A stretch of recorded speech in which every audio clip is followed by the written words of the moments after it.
안녕하십니까. 후후한의원 이정태 원장입니다. 이번 시간은 남자에게 전립선이 중요한 이유에 대해서 설명을 해보는 시간을 가져보도록 하겠습니다. 남성들에게 전립선은 아주 중요하죠. 많은 분들이 그렇게 알고 있습니다. 그러나 구체적으로 왜 중요한지 이 내용에 대해서는 이해가 부족한 분들이 많기 때문에 오늘은 그 부분을 설명을 드릴까 합니다. 전립선이 얼만큼 중요한지를 이해하려면 아주 간단하게 역으로 전립선이 만약에 나빠졌다면 우리 인체에 어떤 변화가 발생할까를 살펴보면 쉽게 우리가 유추해서 알 수가 있습니다. 오늘의 이제 설명은 그런 방향으로 저희가 진행해 보도록 하겠습니다. 통상 전립선은 세 가지 방향에서 우리한테 의미를 갖고 있는데, 첫 번째는 이제 성생식 활동입니다. 성생식 활동에서 아주 중요한 역할을 차지하고 있고, 또 하나는 이제 배뇨 활동. 또 세 번째는 이 골반강의 전반적인 순환에 관여를 하고 있습니다. 주로 이제 혈액이라든가 혈관이라든가 또는 신경순환에 관여를 합니다. 자, 하나하나 좀 자세하게 한번 설명을 드려볼까 하는데, 첫 번째 이제 성생식 활동입니다. 이 성생식 활동은 이 전립선은 기본적으로 이 정액의 한 부분을 차지하고 있습니다. 정액은 정자와 전립선액, 정낭액 이 세 가지로 구성이 되어 있고, 그 중에서 전립선액은 전체 정액에서 약 30%를 차지하고 있습니다.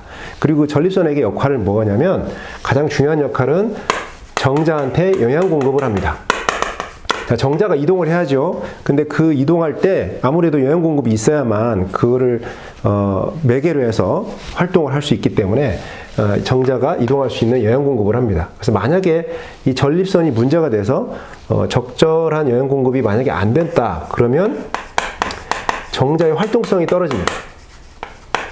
정자의 활동성이 떨어지면 결국은 정자의 생식 능력이 감소하겠죠. 첫 번째, 생식 능력이 감소할 수 있는 문제가 생길 수 있고, 두 번째는 전립선액은 구성물질이 구연산하고 아연으로 되어 있습니다. 이 구연산은 아무래도 이제 영양 공급, 활동할 때 필요한 에너지원으로 쓰일 거고, 또 이 아연 같은 경우에는 중요한 역할 중에 하나가 살균 효과가 있습니다. 정자랑 정액이 요도를 이동을 해야 되잖아요. 근데 그 요도는 우리 소변도 같이 이동하는 공간이기 때문에 그 안에 있는 세균에 대해서 살균 효과가 있습니다. 이 아연이.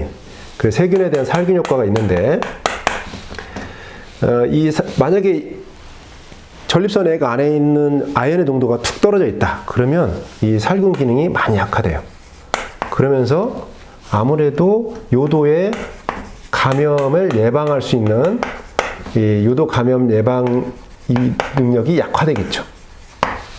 그러면서 이제 만성적인 요도 감염에 시달릴 수 있어요. 그래서 만성 요도염이나 또는 요도염 이후에 이제 전립선염으로 많이 이행되거든요. 그래서 만성 전립선염으로 시달릴 수 있습니다. 그리고 세 번째는 요 전립선이 어떤 역할을 하냐면 정액의 사출기관이기도 합니다.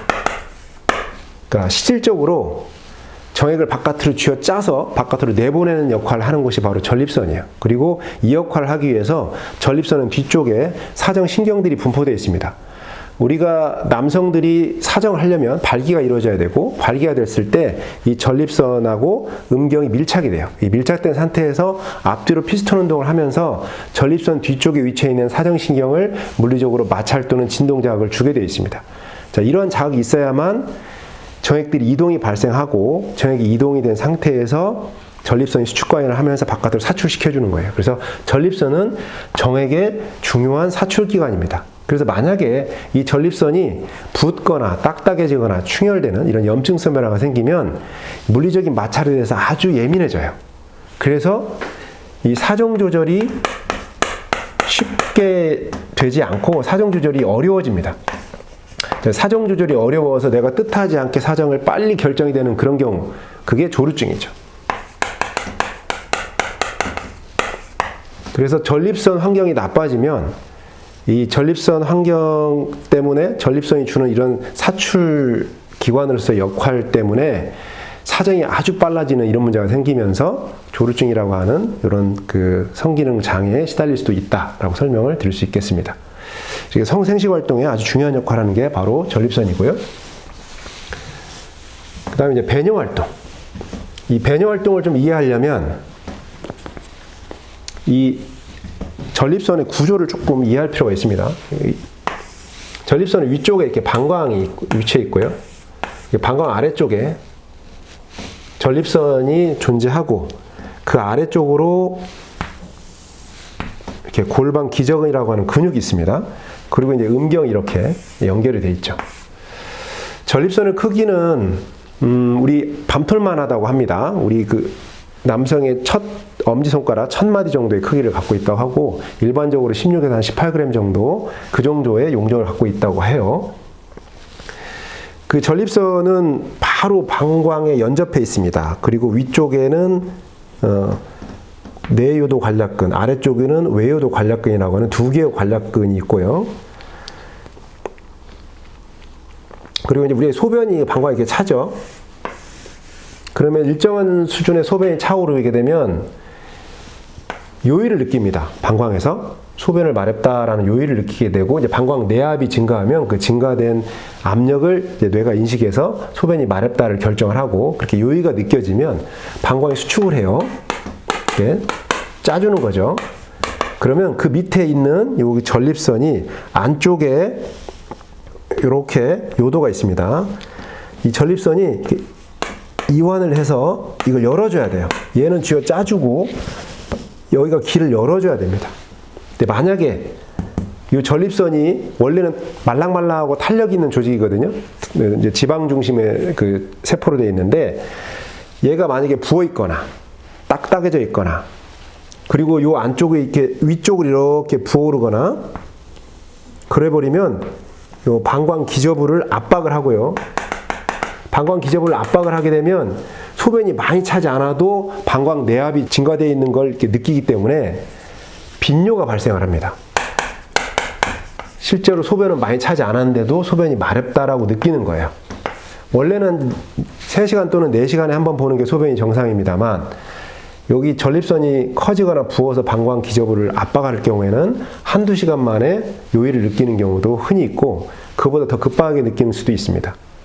그리고 얘가 부어오를 때 위쪽으로만 부어오르는 게 아니라 요 전립선 안쪽에 요 소변길도 이렇게 부어올라요. 그래서 길이 좁아집니다. 그러면 소변이 많지도 않은 상태에서 소변을 봐야 되고 나오는 길도 좁아져 있단 말이에요. 그러면 어떻게 되냐면 소변이 가늘어요. 가는 게 볼 수밖에 없고 그리고 소변이 중간중간 끊깁니다. 시원하게 쭉 밀려나가는 게 아니라 단전뇨라고 하죠. 그리고 원래 소변량이 많은 상태에서 방광의 기초압력이 높아진 상태에서 소변을 보는 게 아니라서 실질 압력은 크지 않은데 밀어내기 하다 보면 나중에 소변이 조금 남아요. 이걸 잔뇨라고 합니다. 그래서 전립선이 붓거나 딱딱해서 충혈되면 그래서 방광 기저부를 누르거나 또 전립선 안쪽의 요도가 길이 좁아지거나 그러면 소변이 자주 보게 되고 시원치 않게 되고 끊기거나 가늘고 또 잔뇨가 생기고 그렇습니다. 그래서 우리가 소변을 시원하게 보기 위해서는 방광의 기능뿐만 아니라 방광이 수축을 했을 때 그 밑에서 받쳐주는 전립선의 이완과 수축이 또 원만해져야 된다. 그래서 이제 그 부분에서 전립선이 역할을 못한다면 배뇨도 굉장히 곤란을 겪을 수 있다라고 설명을 드릴 수 있겠습니다. 그리고 이제 세 번째, 이 전립선이 골반강 내부의 순환을 또 좌우하는 역할을 합니다. 다시 한번 그려드리면 전립선이 이렇게 방광 밑에 위치해 있다고 그랬고 그 밑에 이제 골반 기저근이 이렇게 있다고 그랬습니다. 이 골반 기저근은 앞쪽에 치골하고 연접해 있고 뒤쪽에 미골, 꼬리뼈죠. 꼬리뼈하고 연결되어 있는 판상의 넓은 근육입니다. 이 근육이 존재해야만 골반강 위쪽에 내부의 장기들이 쏟아지지 않도록 이렇게 받쳐줄 수 있는 거예요. 자, 그런데 이 전립선이 만약에 붓거나 딱딱해지거나 충혈되면 이 골반강 내부로 여러 가지 혈관도 지나가고 신경도 이렇게 지나가게 됩니다. 근데 이 혈관하고 신경에 대한 압박이 발생해요. 신경에 대한 압박이 발생합니다. 전립선 자체가 부어서 압박할 수도 있고, 전립선이 부었을 때 밑에 있는 골반 기저근이 같이 붓거나 딱딱해지거나 하면서 긴장 상태가 발생되는 경우가 많아요. 그러면서 내려가는 신경과 혈관 등이 이렇게 압박을 받는 경우가 생기는데, 의학적으로 이러한 상태를 주로 포착이라고 얘기를 많이 합니다. 신경이나 혈관이 붙잡혔다, 포착되었다. 그렇게 되면 어떤 변화가 생기냐면 주변 조직에 허혈 상태가 생깁니다.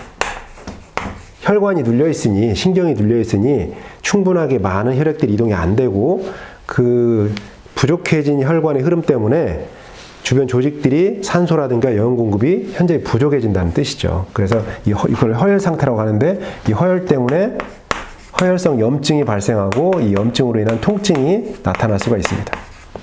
그래서 전립선이 컨디션이 떨어지면 전립선 주변 조직에 통증성 변화가 생길 수 있습니다. 순환부전에 따른 이런 허혈성 통증이 발생할 수 있는데, 회원부 통증이라든지 또 항문 주변의 통증이라든지 또는 음경의 통증이라든지 또 고환의 통증이라든지 또 허벅지 안쪽, 이게 이제 허벅지 안쪽을 지배하기 때문에 허벅지 안쪽이라든지 이런 부위에 통증이 함께 나타날 수가 있습니다. 그리고 이 혈관이 또 압박성 제한을 받게 되면 전체적으로 음경으로 이동하는 말초 동맥의 순환도 방해를 받기 때문에, 이게 말초 동맥의 순환이 방해를 받으면 발기력이 떨어집니다. 발기부전이 발생할 수도 있습니다. 물론 이제 이 전립선이 문제가 되어서, 원인이 되어서 발기까지 영향을 받으려면 전립선이 좀 컨디션이 많이 나빠져야 됩니다. 많이 붓고 주변에 이제 골반 그 강 주변에 여러 장기들이 이제 과긴 상태로 빠져서 전체적으로 좀 현저하게 혈액 흐름에 대한 저항이 발생했을 때 이제 발기부전이 생길 수 있습니다. 그래서 뭐 항상 전립선염이 걸리면 발기부전까지 가는 건 아니지만, 발기부전도 이런 전립선이 컨디션이 떨어지면 얼마든지 함께 나타날 수 있는 요소다라고 설명을 드릴 수 있겠습니다. 자, 이처럼 전립선이 건강한 자기 역할을 해야만 우리가 성생殖 활동도 원만할 수 있고, 시원한 변효도 가능하고, 그다음에 골반강의 원만한 순환도 우리가 기대해 볼 수 있습니다. 자, 이처럼 이제 전립선이 왜 중요한지, 또 이런 문제가 이제 자기 기능과 역할을 잃었을 때 전립선이 어떤 문제가 발생할 수 있는지 저희가 살펴봄으로써 전립선의 어떤 중요성과 기능을 살펴보는 시간을 가지고 왔습니다.